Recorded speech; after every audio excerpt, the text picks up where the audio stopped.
sana suruh mundur mas, mari mas. Mundur. Nyona kesadaran epon, ampun tengah hajat. Nyona kembali ke tempat semula. Dengan hormat, nyona kesadaran epon kembali ke tempat semula. Biar cepat dimulai.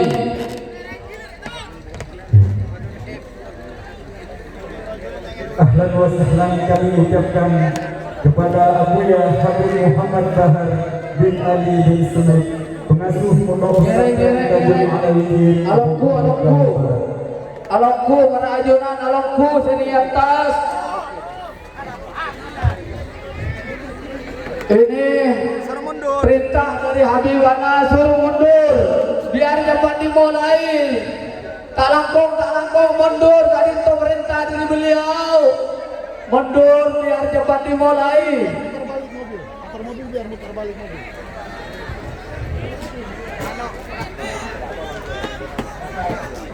Tak langkung saja rombongan dari Habibana. Akhirnya on ngangguy. Salawatan dulu. Salawatan. Panggung kehormatan.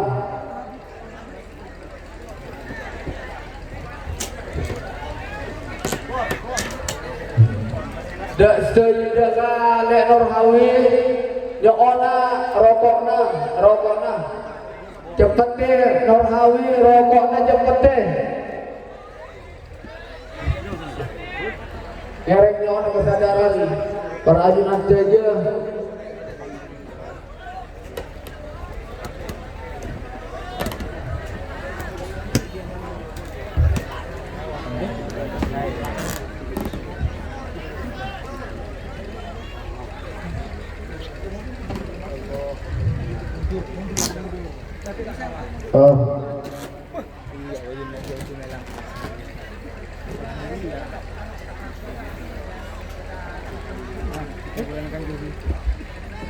Ngereng nyona datang keretan kangkuy aleki tempat yang pun sadiaki kebahagiaan cepat ekaditin. Alhamdulillah hati negara pada ajunan saja daripada kita hajat dan mungkin karena Allah Subhanahu wa taala bantu berdoa. Allahu akbar, Allahu akbar, Allahu akbar. Sallu ala Nabi Muhammad.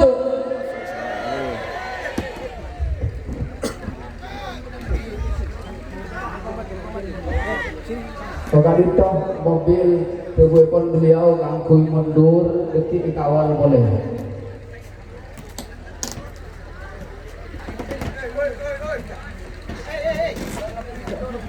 Tak langkung perintah dari beliau kepada ampun Joko sebagai beliau nyona perajunan saja kalito secara tentram tertib tempat yang ampun disediakan. Amin.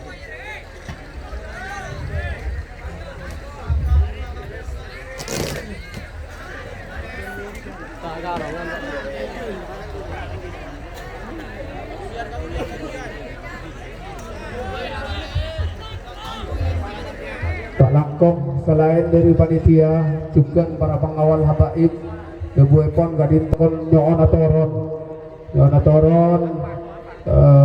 penyamanan nyona seborah tak mengurangi rasa hormat karena gadinto mana penyopria sampurna nyopria ada beliau gadinto tentram juga tenang suasana beliau gadinto nyona lain panitia juga para pengawal nyona toron dari beliau.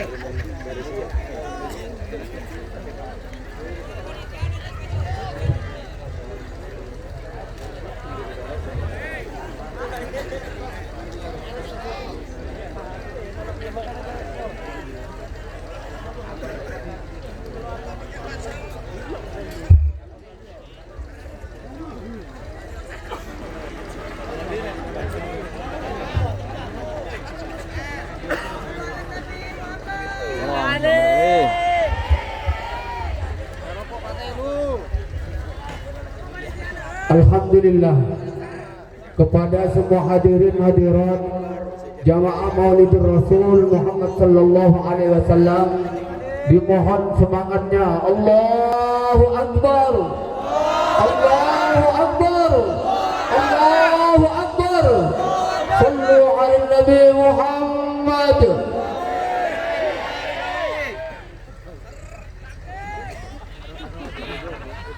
Maka hadirin hadirat yang berbahagia, pada malam hari ini sebelum Habibana Abuya Habib Bahar bin Ali bin Semit menyapa kita dengan hikmah, maka kita akan mohon keridahannya dan keikhlasannya kepada Habibana Habib Quraisy bin Syihab yang datangnya dari Lombok untuk memberikan tausiah kepada kita, kepada Habibana Al-Habib Quraisy bin Syihab. Falyatafaddal mashkurun.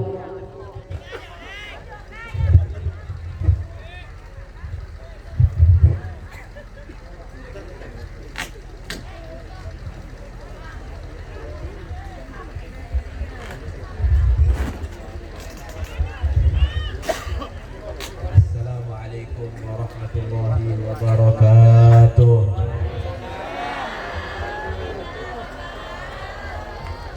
Alhamdulillah wassalatu wassalamu ala Rasulillah Sayyidina Maulana Muhammad bin Abdullah wa ala alihi wa sahbihi wa man walah wa la hawla wa la quwwata illa billah. Sama-sama kita hormati segenap para habaib yang hadir di tempat ini, wabil khusus tamu kita yang mulia Al-Habib Bahar bin Ali bin Sumaid.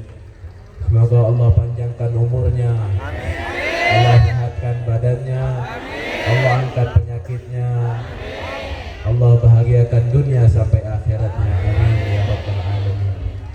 Begitu juga kepada para kiai, para asatid yang hadir di tempat ini, guru-guru kita bersama, kita doakan guru-guru kita agar dipanjangkan umurnya oleh Allah Subhanahu wa taala, diangkat penyakitnya, dibahagiakan dunia sampai akhiratnya. Amin ya rabbal alamin.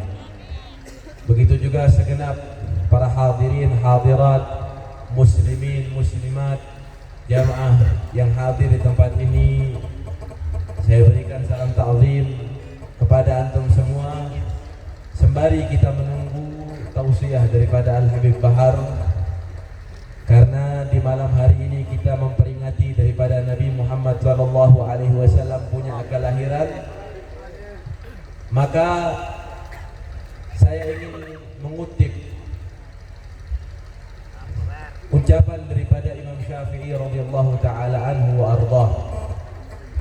Uhibbu salihina wa lastu minhum la'alli an anala bihim syafa'ah wa akrahu man bada'atuhul ma'asi wa in kunna sawa'an fil bada'ah.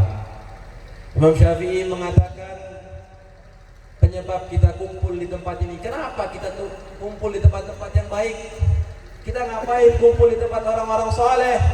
Padahal mungkin ketika bubar atau ketika kita jauh, kita berlumur maksiat, berlumur dosa, banyak kesalahan, betul? Namun kenapa kita kumpul sama mereka? Minimal kata Imam Syafi'i, uhibbus salihin wa lastu minhum. Aku mencintai orang-orang saleh walaupun aku bukan golongan dari mereka, kata Imam Syafi'i. Jadi begitu mulianya cinta kepada orang saleh adalah asas agar kita mendapatkan kebahagiaan dunia dan akhirat. Sebagaimana firman Allah Subhanahu wa taala, ya ayyuhalladzina amanu taqullaha wa kunu ma'as shadiqin. Wahai orang-orang yang beriman kepada Allah, bertakwalah kepada Allah dan jadilah kalian bersama orang-orang shadiq, orang-orang yang jujur kepada Allah, yaitu orang-orang saleh. Jangankan kita yang berlumur dosa dan kesalahan, yang banyak maksiat, banyak kelalaian kepada Allah, Imam Syafi'i saja masih tetap mencintai orang-orang saleh. pun sebaliknya. Jangan kita pernah mau mencabut di dalam hati kita kecintaan kepada orang-orang soleh. Walaupun memfitnah, walaupun mereka bayar jutaan rupiah, miliaran, kita tetap cinta kepada orang soleh. Betul? Karena zaman sekarang ini fitnah beredar di mana-mana di sosial media.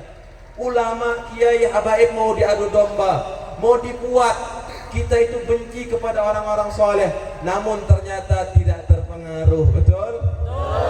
Kasihan deh lo. Jadi begitu penting kita cinta sama orang-orang soleh.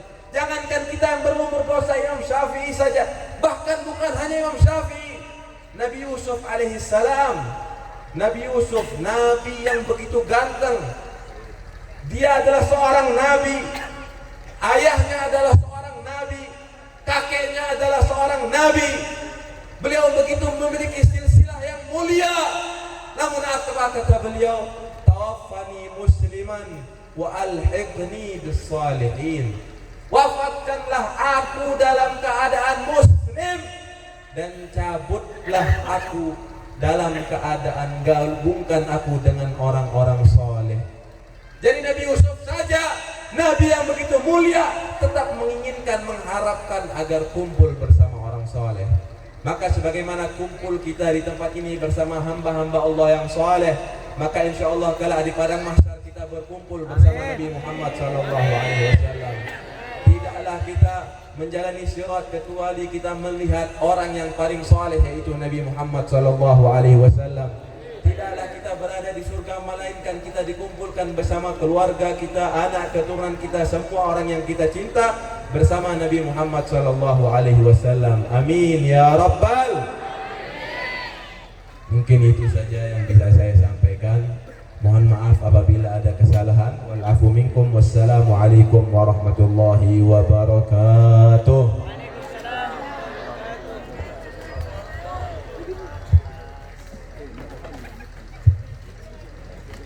Takbir, Allahu Akbar, Allahu Akbar, Allahu Akbar. Sallu ala Nabi Muhammad, sallu ala Nabi Muhammad, sallu ala Nabi Muhammad.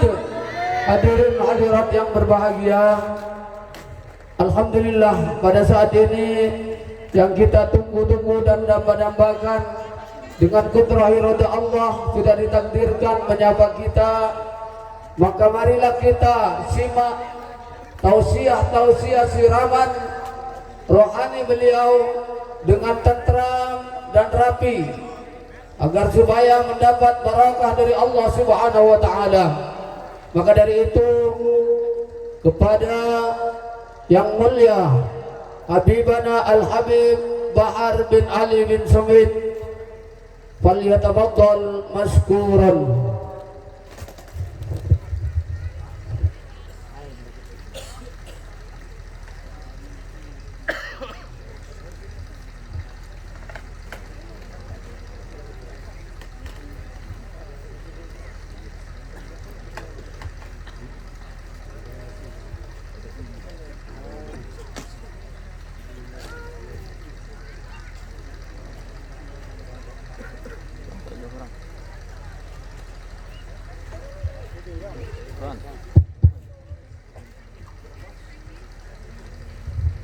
Assalamualaikum warahmatullahi wabarakatuh.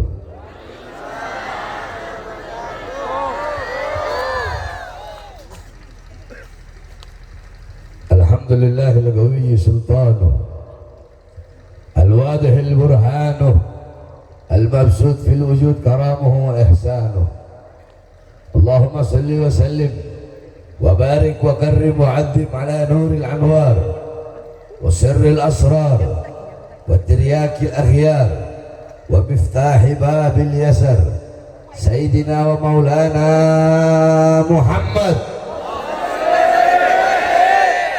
محمد المختار وآله الأطهار وأصحابه الأخيار عدد نعم الله وإفضاله. أما بعد, saya cintai yang saya muliakan segenap para alim ulama segenap para habaib, segenap para kiai, segenap para asatid, segenap para lora, para tokoh masyarakat, para guru-guru, para sesepuh, para aparat pemerintah, wabil khusus segenap panitia peringatan Maulid Nabi besar Muhammad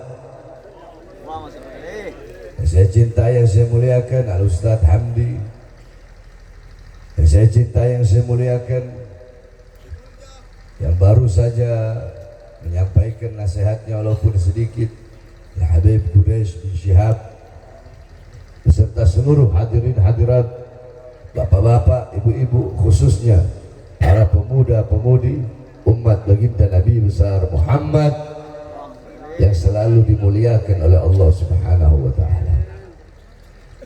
Saudara-saudara, sebelumnya saya mohon maaf terlambat karena kemarin ini hari apa? Ini hari Kamis. Malam Jumat. Hari Kamis. Hari Jumat. Selasa malam Rabu itu saya ceramah di Maluku Utara, Kepulauan Sula. Kemarin hari Rabu pagi itu saya dari Sula naik pesawat menuju Ternate. Dari Ternate saya naik pesawat menuju Manado. Dari Manado saya naik pesawat, ini masih hari yang sama. Saya naik pesawat menuju Makassar. Dari Makassar saya naik Manado, saya naik pesawat lagi menuju Surabaya. Jadi satu hari kemarin itu 5 provinsi.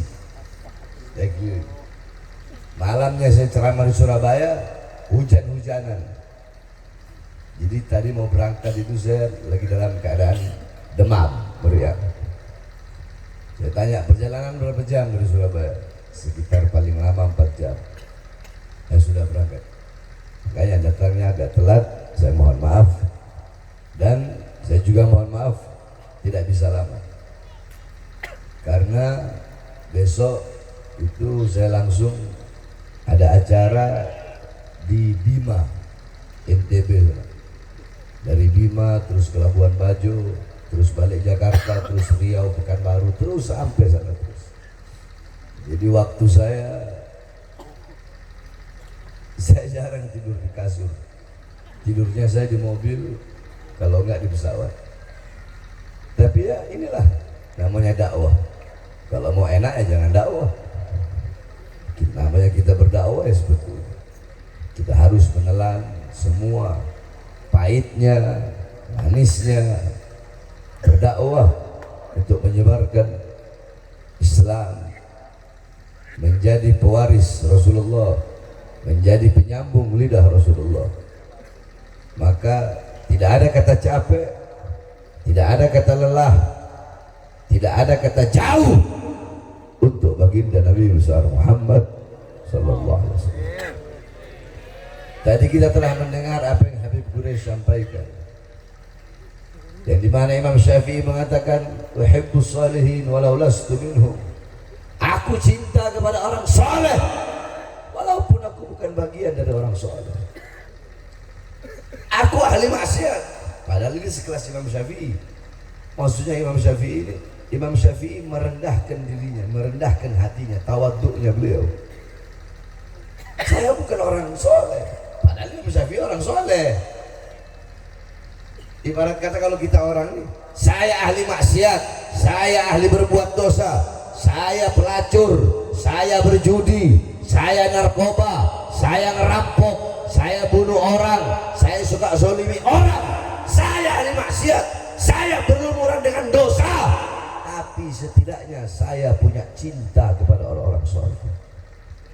Saya punya cinta kepada para ulama. Kenapa saudara-saudara? Al-Imam Ghazali mengatakan mahbubal mahbub mahbub wa muhibbal mahbub mahbub. Orang-orang yang dicintai oleh orang-orang yang dicintai oleh Allah akan dicintai oleh Allah. Contoh, kalian nggak cinta sama Allah, tapi kalian dicintai sama orang soleh. Orang-orang soleh ini dicintai oleh Allah. Maka walaupun kalian tidak mencintai Allah, kalian akan dicintai oleh Allah apabila kalian dicintai oleh orang-orang soleh yang dicintai oleh Allah. Sebaliknya, mencintai orang soleh, kalian mencintai orang soleh, orang soleh mencintai Allah, maka otomatis kalian akan mendapatkan kecintaan dari Allah Subhanahu wa Ta'ala. Paham? Itu maksud dan intisari yang disampaikan oleh Habib Quraisy tadi. Jadi maksudnya jangan jauh dari orang-orang soleh, jangan jauh dari majelis-majelis ilmu seperti ini, jangan jauh dari perkumpulan-perkumpulan seperti ini, karena perkumpulan seperti inilah warisan Nabi Muhammad. Kalian kalau mau tahu dulu seperti apa sih perkumpulan Nabi dengan para sahabat, maka lihatlah pada malam hari ini bagaimana perkumpulan kita dengan para ulama, dengan para kiai, dengan para ustadz, dengan para habaib. Maka seperti itu juga perkumpulan dulu baginda Nabi besar Muhammad bersama para sahabat-sahabat Nabi Muhammad sallallahu alaihi wasallam. Saudara-saudara, Nabi Muhammad itu tidak mewariskan harta, tidak mewariskan uang, tidak mewariskan tanah, tidak mewariskan pangkat jabatan, tahta, kekuasaan. Nabi Muhammad tidak mewariskan sapi, hendak. Nabi Muhammad tidak mewariskan ladang sawah, hendak. Warisannya Nabi ilmu, amal, akhlak, adab, budi pekerti yang mulia, wara', khauf, khasyah, zuhud, ibadah, qanaah, majlis ilmu, majlis zikir, majlis sholawat, majlis yang dilantunkan ayat-ayat Al-Quran, majlis yang dibacakan Yasin, majlis yang dibacakan tahlil, tahmid, tasbih, takbir, tamjid, sholawat, majlis yang dimana dengan kita duduk di majlis itu kita bisa ingat kepada Allah, ingat kepada Rasulullah, menambahkan kecintaan kita kepada Allah, menambahkan kecintaan kita kepada Rasulullah. Dengan duduk di majlis itu menambahkan rasa khauf, rasa takut kita kepada Allah, menambahkan khasyah, khawatir, tidak pernah rasa aman dan tidak pernah merasa azab dari pengawasan Allah Subhanahu wa Ta'ala. Majelis-majelis seperti itulah yang akan mendekatkan dirimu kepada Rasulullah sehingga engkau dekat dengan Allah Subhanahu wa Ta'ala. Maka ketika engkau dekat dengan Rasulullah, pasti dekat dengan Allah. Engkau dicintai oleh Rasulullah, engkau pasti dicintai oleh Allah. Ketika engkau dicintai oleh Allah, kelak di akhirat tempatmu pasti adalah surganya Allah Subhanahu wa Ta'ala. Jadi gampang tantretan. Lamun tantretan kalau kalian semua saudara-saudara, kalau kalian ingin melihat kelak di akhirat, nanti di akhirat saya dengan Rasulullah itu sedekat apa atau sejauh apa, bisa berjumpa atau enggak, bisa melihat atau enggak, gampang.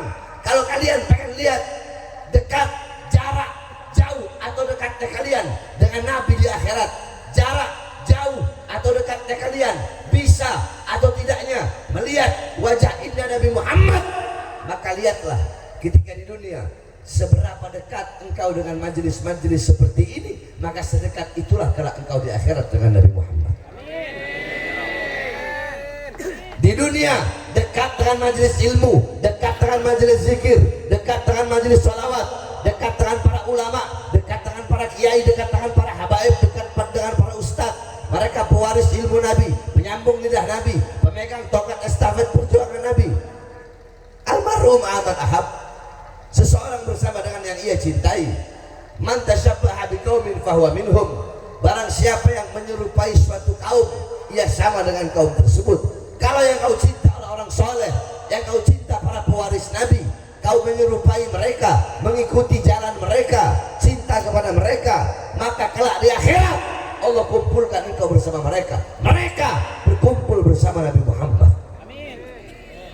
Tapi kalau di dunia engkau jauh dari majelis ilmu, jauh dari majelis zikir, jauh dari majelis sholawat, lidahmu kering, daripada ayat suci Al-Quran, lidahmu kering daripada sholawat, lidahmu kering daripada tahlil, tahmid, tasbih, takbir, tamjid, lidahmu kering daripada mengenang orang-orang soleh, lidahmu kering daripada menceritakan orang-orang soleh, lidahmu kering di dunia, tidak pernah duduk bersama ulama, di dunia engkau tidak pernah cinta kepada ulama, tidak pernah cinta kepada orang soleh, maka dipastikan di akhirat engkau pun akan jauh dari baginda Nabi besar Muhammad. Jadi kalian yang menentukan mau dekat atau enggak dengan Nabi di akhirat. Kalian yang menentukan pengen melihat wajah Nabi atau enggak. Semua tergantung daripada kalian. Saudara-saudara, gampang di dunia, jangan jauh dari ulama dan jangan pernah jauh dari orang-orang soleh. Di majelis-majelis seperti ini kalian bisa mengenal mana baik, mana buruk, mana halal, mana haram, mana hak, mana batil. Majelis-majelis seperti ini kalian duduk berkumpul di sini, kalian mendapatkan pahala. Satu, kalian mendapatkan pahala menuntut ilmunya Allah. Kalian mendapatkan pahala menuntut ilmu. Kenapa? Karena kalian mendengarkan nasihat, kalian mendapatkan ilmu. Bukankah dikatakan oleh Sayyidina Umar bin Khattab, Inna Allaha lam yahluk fi wajhil ardi turaban afdal min majlisil ilm. Allah, kata Sayyidina Umar bin Khattab, Allah tidak pernah menciptakan di muka bumi sejengkal tanah yang lebih mulia selain daripada tanah yang digunakan untuk menuntut ilmunya Allah Subhanahu wa ta'ala. Kalian menjadi mulia di situ, duduk ini tempat menjadi tempat paling mulia. Yang ngomong bukan saya, yang ngomong Sayyidina Umar bin Khattab. Tidak ada tempat yang lebih mulia selain tanah yang digunakan untuk menuntut ilmunya Allah. Makanya majelis-majelis seperti ini jangan kalian pandang sebelah mata. Saudara-saudara, demi Allah, karpet yang kalian duduki itu, karpet usang yang engkau duduki, terpal usang yang engkau duduki, karena engkau duduk di majelis maulid, di majelis ilmu, di majelis zikir, mengingat Allah, mengingat Rasul, sehingga karpet yang engkau duduki menjadi lebih mulia daripada kursi yang diduduki oleh seorang presiden, saudara-saudara.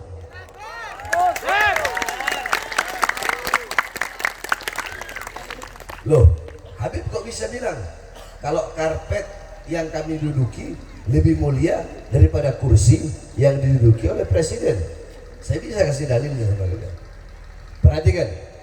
Alam tara jildal haqira muqabbalan bisagafi lamma ansara jildal mushafi.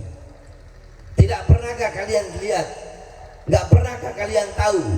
Tidak pernahkah kalian mendengar kulit-kulit yang tidak berharga, kulit-kulit yang tidak bernilai, kulit-kulit itu dicium oleh mulut-mulut ketika kulit itu menjadi sampul daripada ayat suci Al-Quran. Saya kasih contoh, saudara-saudara. Saya potong kambing. Potong apa? Bahasa Maduranya kambing apa? Mbi. Ya, benar. Potong apa? Yang beli. Engkau nyembelih mbi. Ya, sip. Engkau ambil kolet. Kolet ya. Kolet. Ini kolet apa ini? Bedus. Ini kulit kambing saya bagi dua, saudara-saudara. Sama nggak? Sama. Kan kulitnya sama dari kambing yang satu yang saya sembelih tadi. Saya ambil kulitnya, saya jemur sampai kering.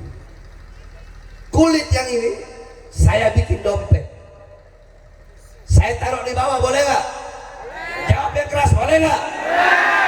Saya bakar, boleh nggak? Megangnya harus pakai wudhu? Enggak kan? Saya mau bakar, boleh nggak? Saya mau buang, saya mau lempar. Kulit yang ini saya jadikan sampul ayat suci Al-Quran. Boleh taruh di bawah? Boleh? Boleh? Boleh menyentuhnya nggak punya wudhu?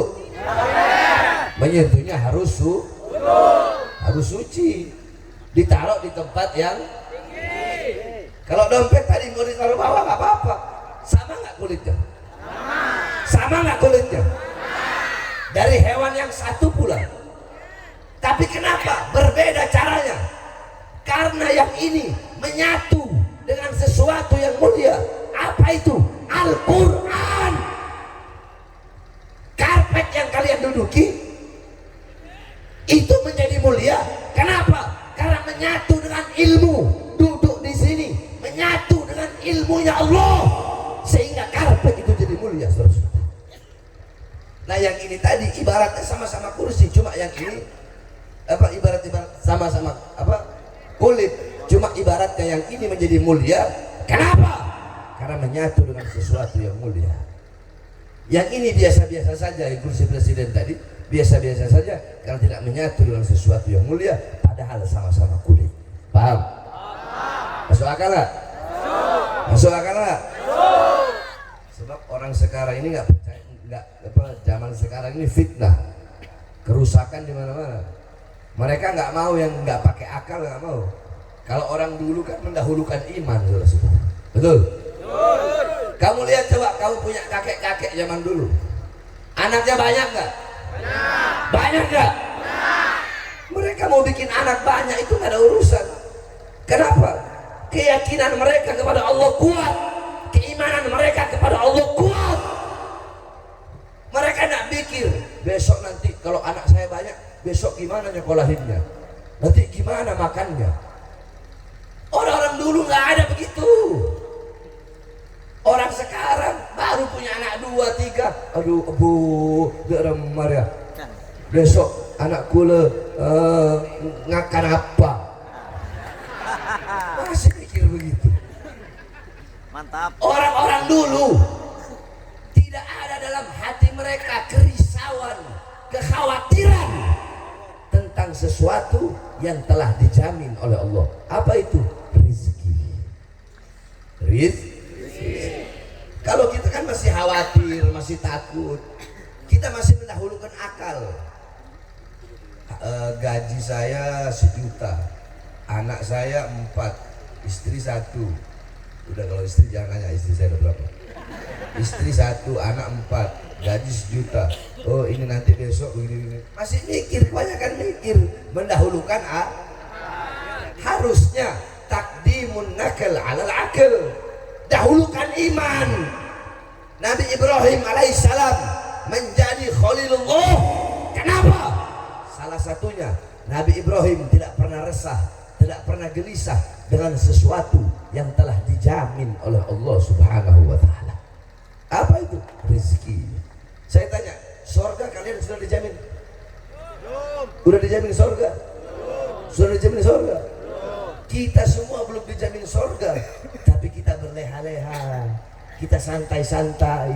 Kalian bersungguh-sungguh dalam urusan yang sudah dijamin, tapi tidak bersungguh-sungguh dengan urusan yang belum dijamin. Apa ini? Harusnya kan kebalik. Urusan yang belum dijamin oleh Allah, yaitu surga, harusnya kita bersungguh-sungguh untuk mencarinya. Rezeki yang sudah dijamin biasa-biasa aja. Kita orang sekarang enggak.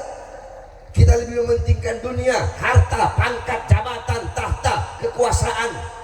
Kita lebih mementingkan uang, lebih mementingkan pekerjaan, lebih mendahulukan dunia, sehingga kita mengabaikan panggilan Allah.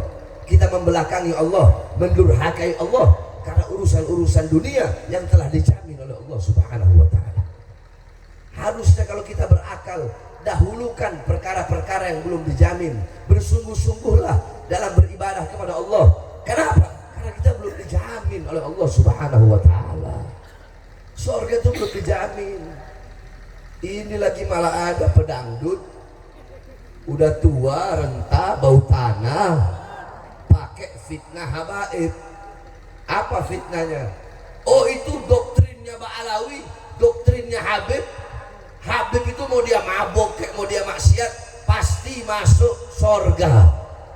Makanya waktu itu kan di Jakarta saya bilang, hei Roma, kamu jangan asal ngomong. Yang ngomong begitu Habib siapa? Hah? Habib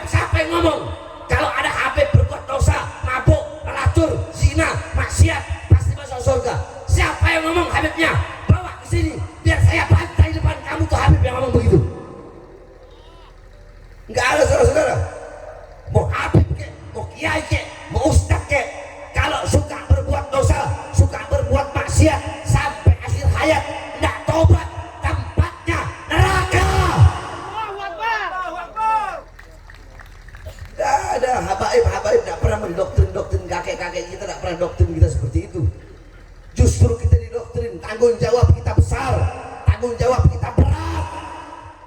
Kalau kalian berbuat dosa satu, kami dapat dosa dua. Kalian judi dosanya satu, kami judi dosanya dua.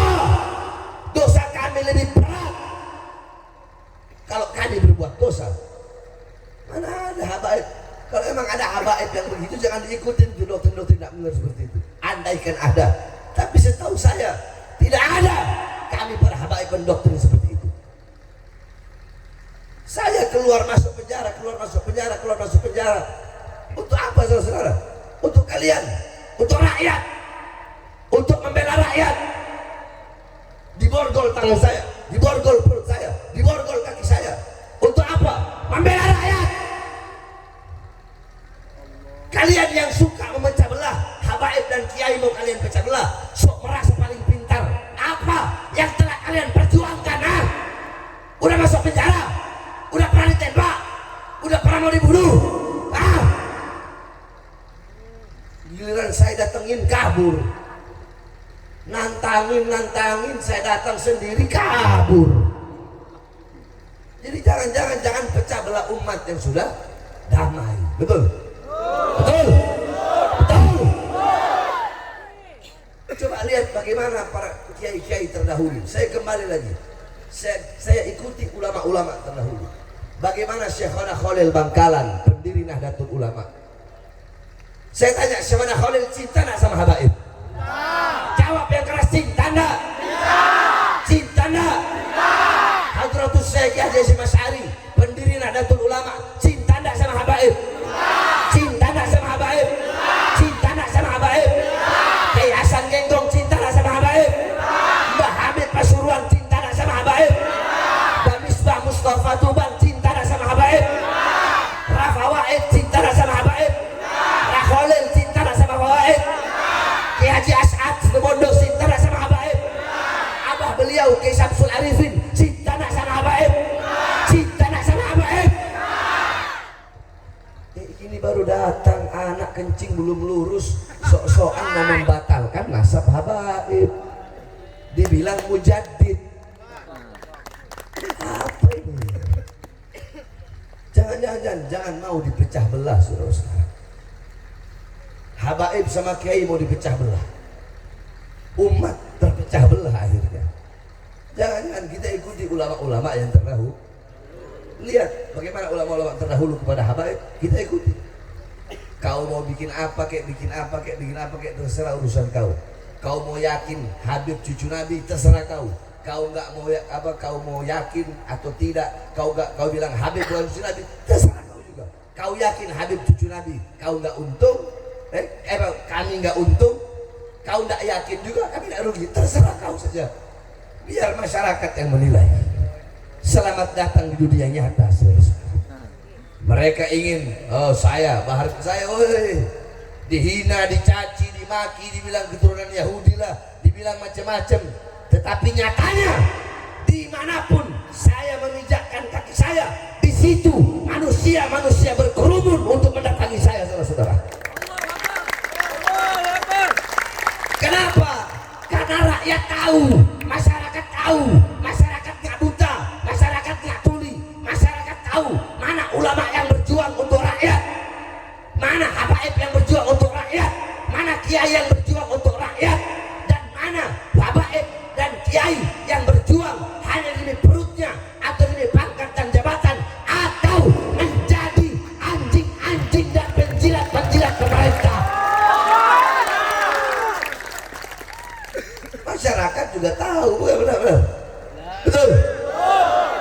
Masyarakat bukan orang bodoh, betul. Jadi jangan dipecah belah, saudara-saudara. Bersatu.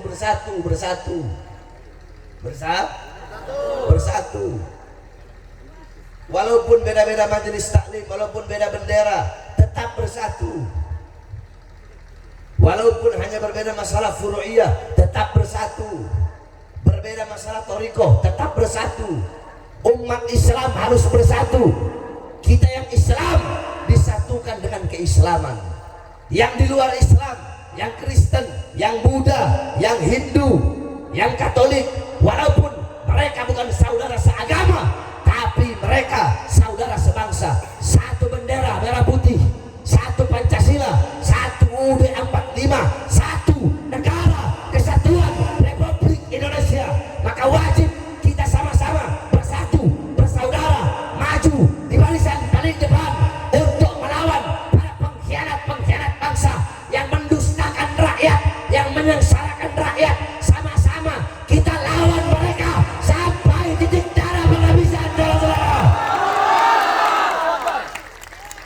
Loh Beb, Habib udah gak takut di penjara. Hei, saya udah muak, saya udah bosan, udah muak cuy.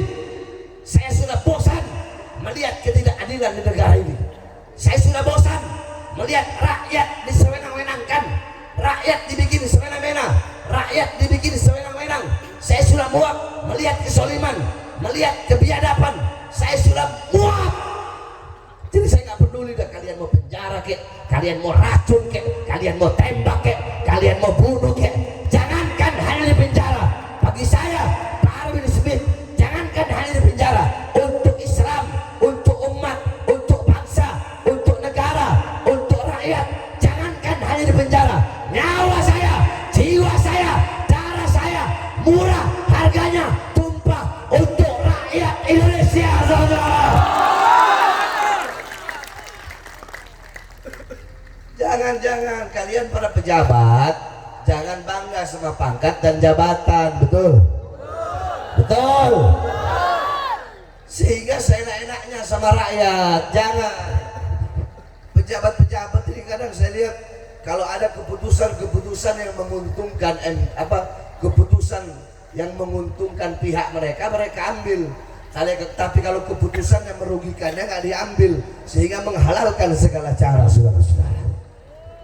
Betul? Betul?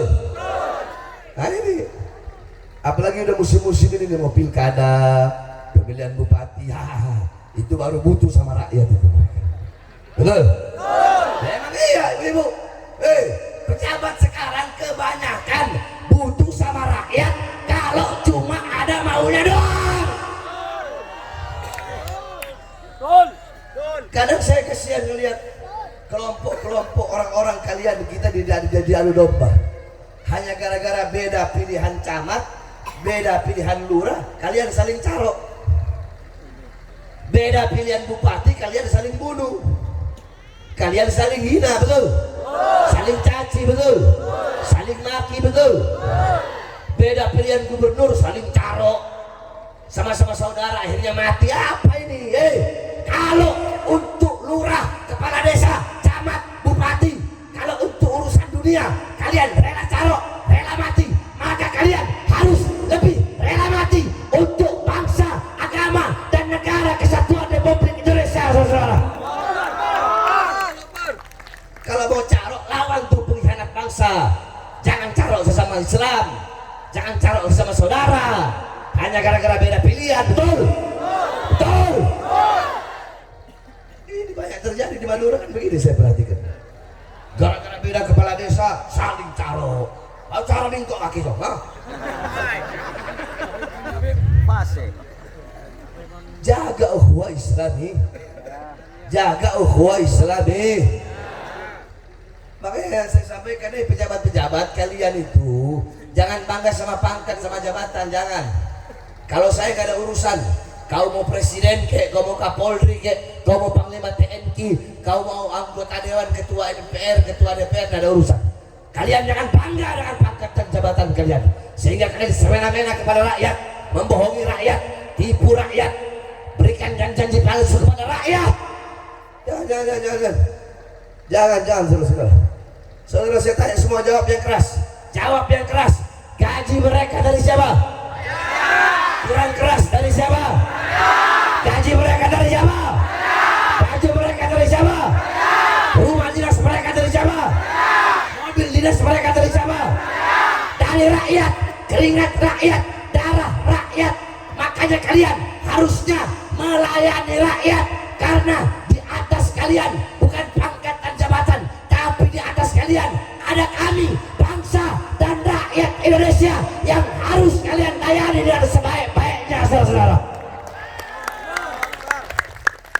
Kalau enggak, ngapain kita mau pilih, betul? Kita pilih pemimpin yang amanah. Yang amanah. Pilih pemimpin yang bisa melindungi rakyat, yang bisa memakmurkan rakyat, yang bisa mensejahterakan rakyat. Makanya saya berwasiat nih, terakhir sebelum saya tutup.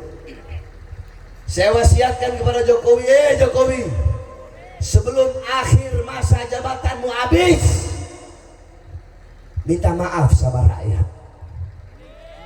Minta maaf sama rakyat.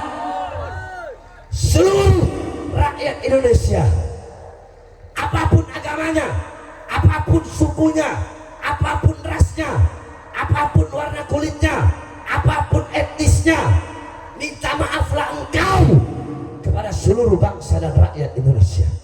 Karena selama 2 periode kau memimpin, terlalu banyak rakyat yang engkau sengsarakan, rakyat yang kau tipu dengan janji-janji palsu, rakyat yang kau dustai dengan muka polosmu. Makanya kan sering saya bilang, muka polos otak iblis.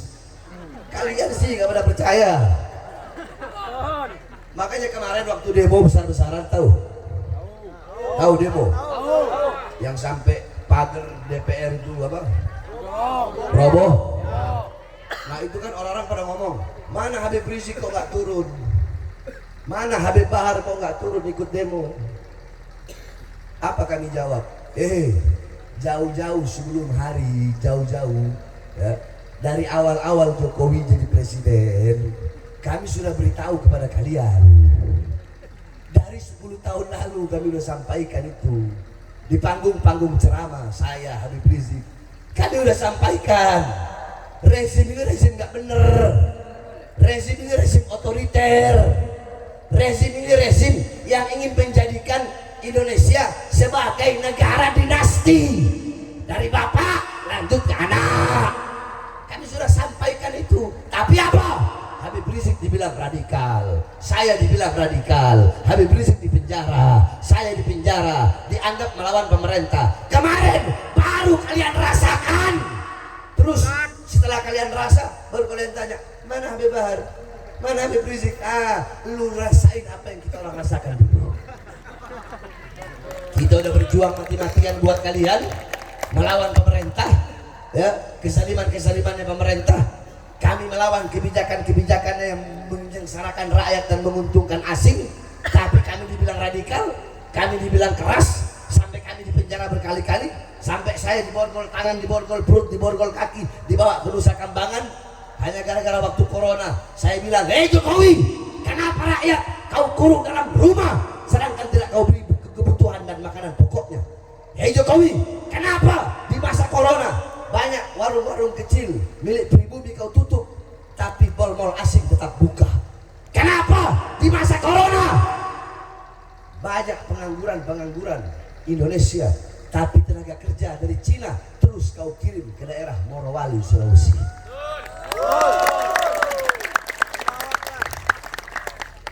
Gara-gara ceramah itu, siang saya keluar, malam ceramah ditahan lagi, Sulawesi. Coba kalian bayangkan itu. Udah gitu dibawanya ke lapas Nusa Kambangan lagi, yang mana kebanyakan sana hukuman mati. Saya tanya, saya perampok? Saya tanya, saya perampok? Perampok? Pembunuh? Koruptor? Maling rakyat? Merugikan negara? Bawa kabur uang rakyat triliunan? Hah? Iya. Katanya ceramah yang barusan tadi itu yang saya bilang 3 itu, katanya meresahkan, katanya provokasi, makanya dibawa lagi. Nah saya tanya masyarakat Madura, itu meresahkan? Ya. Yang keras? Ya. Meresahkan? Ya. Provokasi? Ya. Provokasi? Ya. Kalau meresahkan tidak, provokasi tidak, berarti apa dong? Pembelaan kah? Atau apa? Apa berarti? Bela. Hah? Apa? Apa? Pembelaan. Siapa yang saya bela? Siapa yang saya bela? Siapa yang saya bela? Siapa yang saya bela? Yang saya bela rakyat yang susah, rakyat yang kelaparan, rakyat yang ditipu, rakyat yang ditipu, rakyat yang sengsara, rakyat yang menderita. Itu yang saya bela, saudara-saudara. Makanya saya baru bersumpah, selama kedua mata saya masih terbuka untuk melihat penderitaan rakyat, kesengsaraan rakyat, maka selama itu Bahar bin Smith tidak akan pernah menundukkan kepala. Saya akan berjuang, tidak akan berhenti sampai mati, tidak akan mundur walaupun saya harus hancur, saudara-saudara. Allahu Akbar. Indonesia merdeka, merdeka, merdeka. Oke, saya ingatkan Jokowi minta maaf sama rakyat. Agar apa? Saya sampaikan ini kepada kamu sebagai presiden, bukan sebagai kepribadianmu sebagai Jokowi, bukan. Saya sampaikan ini sebagai presiden yang menjadi jabatanmu, bukan sebagai personalmu. Enggak, saya tidak ada urusan sama personalmu, enggak. Urusan saya sama jabatanmu sebagai presiden. Minta maaf sama rakyat, karena banyak rakyat yang kau tipu, banyak rakyat yang kecewa. Kenapa saya sampaikan ini? Karena saya sayang, karena saya cinta, karena saya nggak mau nanti kelak di akhirat engkau akan dituntut dan dimintai pertanggungjawaban oleh jutaan rakyat Indonesia. Saya ngomong begini, benci apa cinta? Benci apa cinta?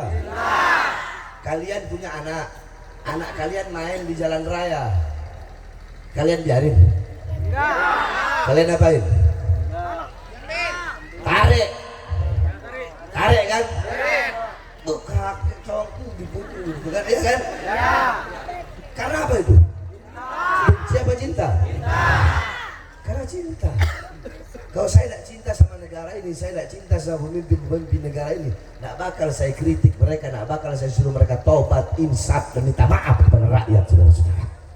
Ya, tapi terserah orang mau bilang apa, itu terserah. Saya tidak peduli. Saya tidak peduli omongan orang. Karena apa? Karena hal-hal yang saya tunjukkan itu hanyalah hal-hal yang saya izinkan untuk kalian lihat. Masih banyak hal-hal yang tidak saya izinkan untuk kalian lihat. Maka terserah bagaimana cara pandang kalian untuk memandang dan menilai diri Bahar bin Smith, saudara-saudara. Minta maaf sama rakyat, betul? Minta maaf sama rakyat.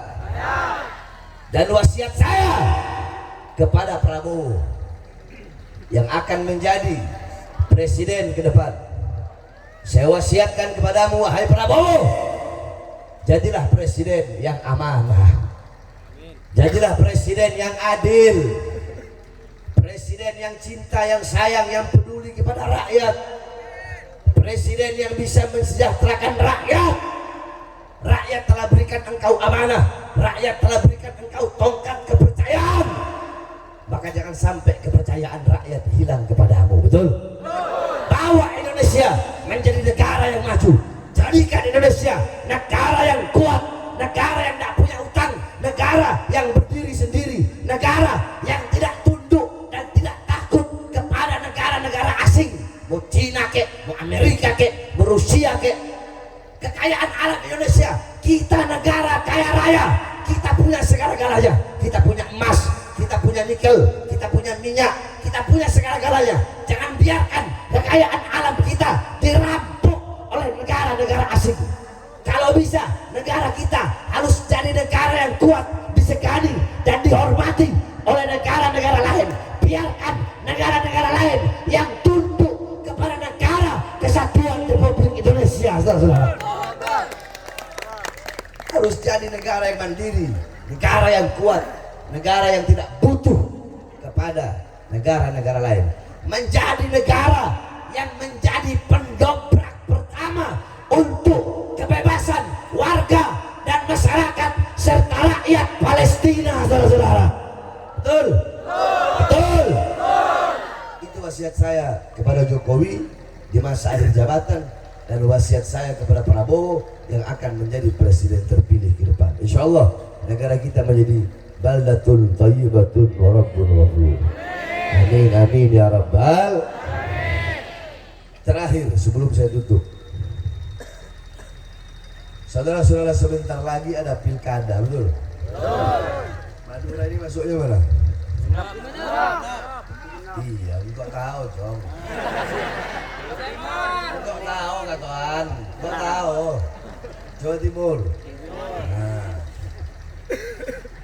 Terus Beb, kami ini bingung harus pilih siapa, begitu kan? Begitu kan? Nah, nanyanya ya ke ulama, nanyanya ya ke orang-orang ya, saya tanya, kalian mau nanya nggak? Kalau nggak nanya, itu saya tutup. Assalamualaikum. Mau. Hah? Mau. Tanya, Beb. Tanya. Ada berapa calon? 2. Udah anggaplah 4 lah. Anggap 4. Berarti bayar ya. Ini calon 1. Saya nggak peduli siapapun.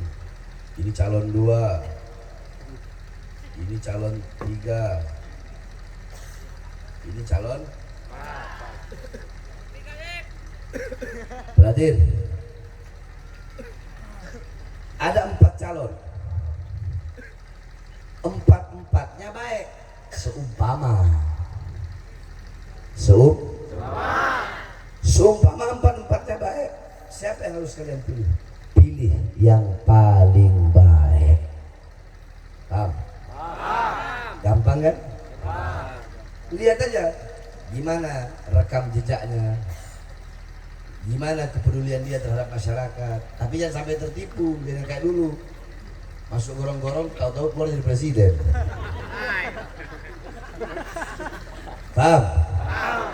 Jadi kalau ada 2 pilihan, 2-2-nya baik, 3 pilihan, 3-3-nya baik, 4 pilihan, 4-4-nya baik, berarti pilih yang paling baik. Paham? Pilih yang paling baik. Baik dia soleh, masuk di situ, akhlaknya, adabnya, budi pekertinya. Namanya baik itu semua udah masuk di situ. Ahli ibadah, taat sama Allah, patuh sama Allah. Jangan cari yang nggak patuh sama Allah. Sama Allah aja dia nggak patuh, bagaimana mau layani kalian dia? Betul. Sama iblis aja dia berteman, bagaimana dia mau nggak sengsarakan kalian? Paham? Jadi kalau semua pilihan baik, pilih yang paling baik. Semua ada 3, yang 2 buruk, yang ini baik, berarti pilih yang mana? Pilih yang baik. Yang baik. Nah, ini 2 baik, ini buruk, berarti udah pasti tinggalkan kan ini? Ini 2 baik, pilih yang mana antara 2 ini? Yang paling pintar. Paham ya? Ada 4-4-nya bangsat, 4-4-nya biadab, 4-4-nya rusak, nggak ada lagi. Berarti pilih yang paling ringan kebangsatannya. Paham? Yang paling ringan keburukan. Paham?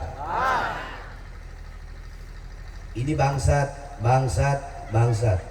buruk,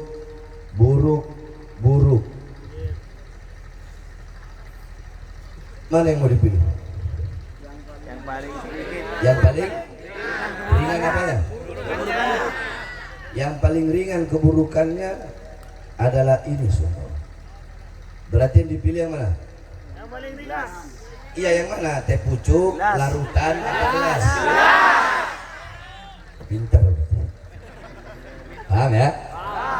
Mau siapapun pemimpinnya, kalau pemimpin itu semuanya baik, pilih yang paling baik. Semuanya jahat, pilih yang paling ringan kejahatannya. Sebab kenapa?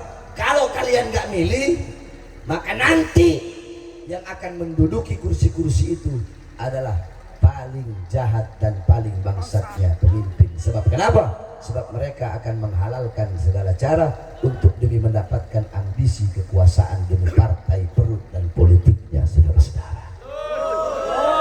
Paham? Paham? Jadi ya, kalau ada semua baik, maka pilih yang paling baik.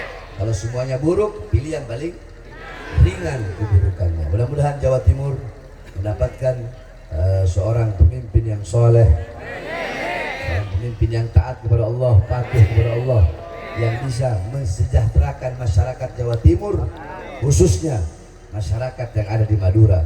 Saya lihat Madura masih banyak jalan-jalan di pelosok-pelosok itu yang rusak, bikin jalan-jalan itu, betul? Sebab itu amanat, itu amat.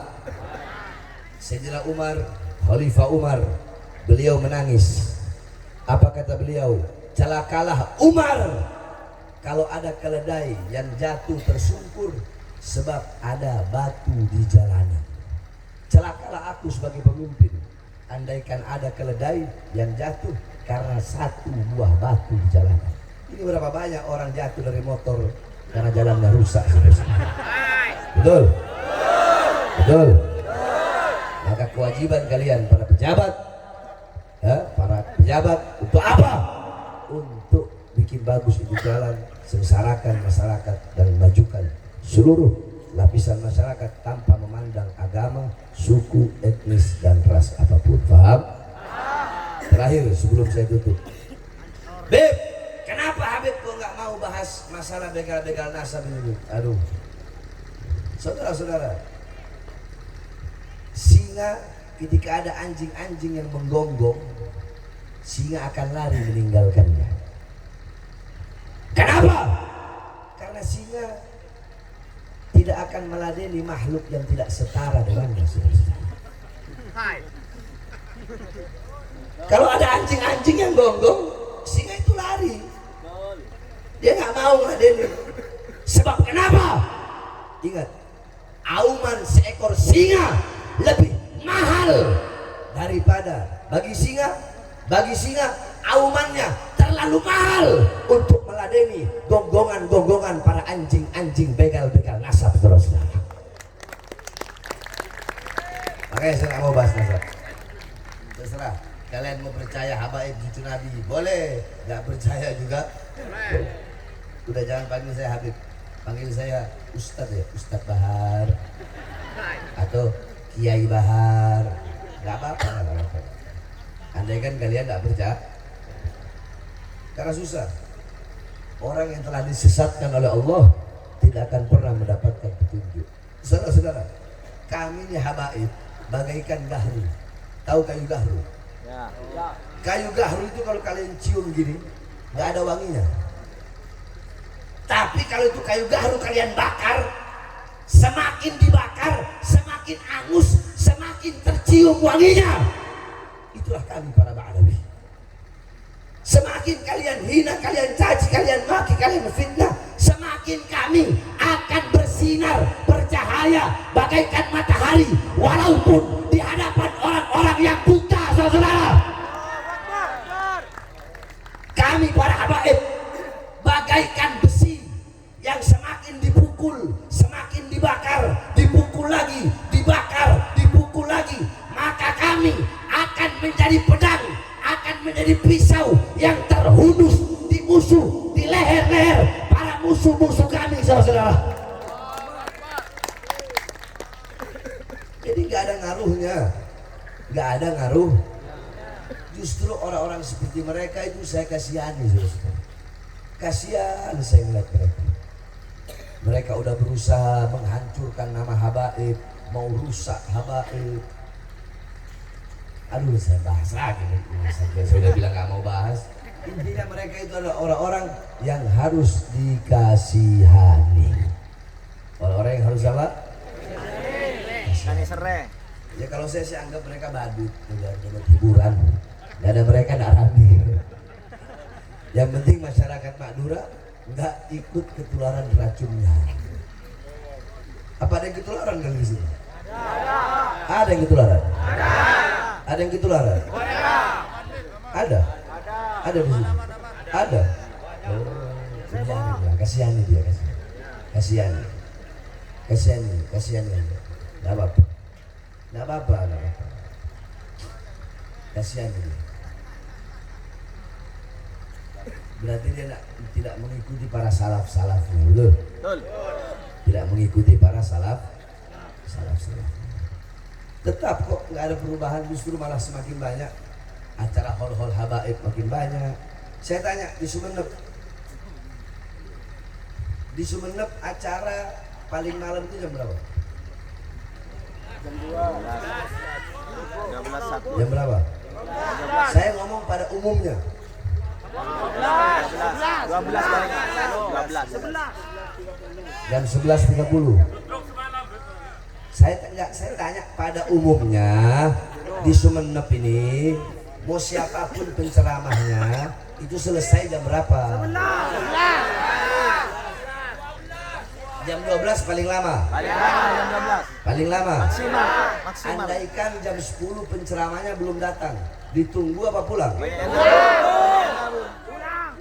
Pada umumnya. Banyak yang ngambil. Hah? Banyak yang ngambil. Hah? Banyak. Tergantung Yang ceramah. yang ceramah. Iya, kebanyakan gitu, Beb. Oh. Kebanyakan ya. Tadi saya nyampe sini jam 12 lewat. Ditunggu. Kenapa kau masih ditunggu? Kita sama Habib. Hah?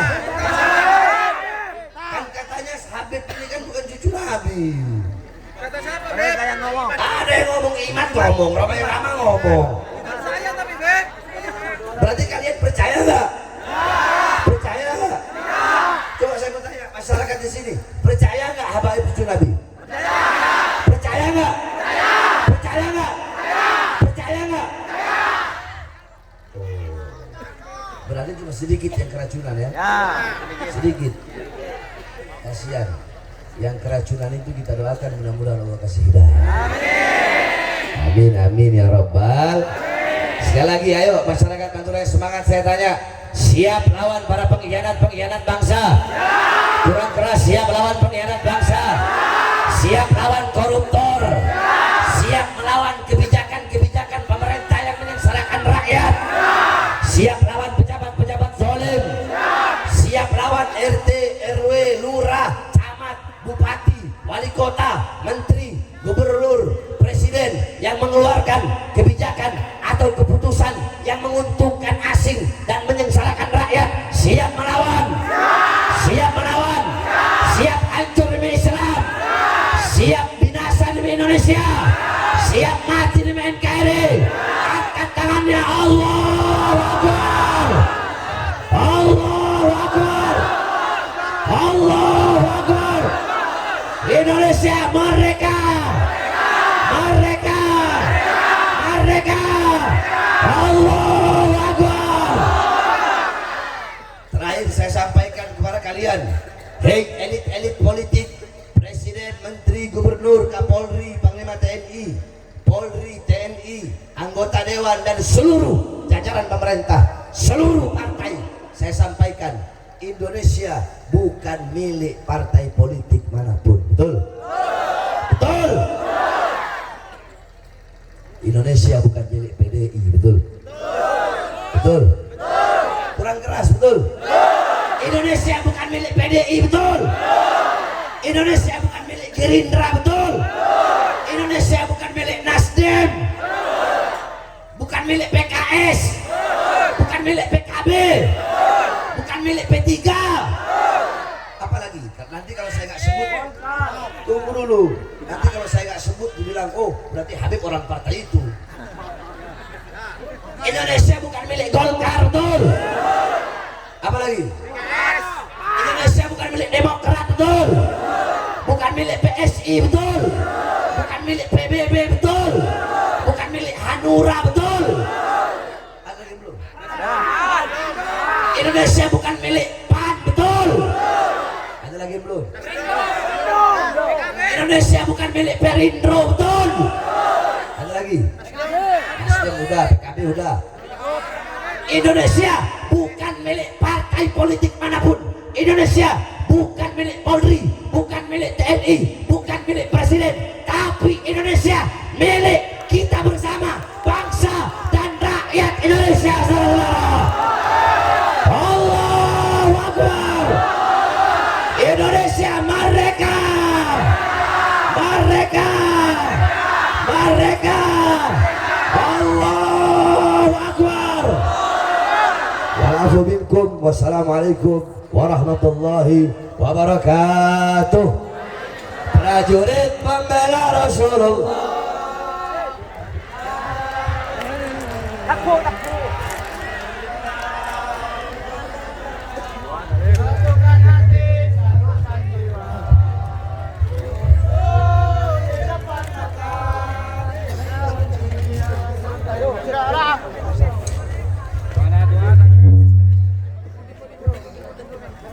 Ya Allah. Talangkong demi ketentraman beliau, talangkong nyoona tertib tak usah jabat tangan nyoon laskar dibantu dengan jamaah.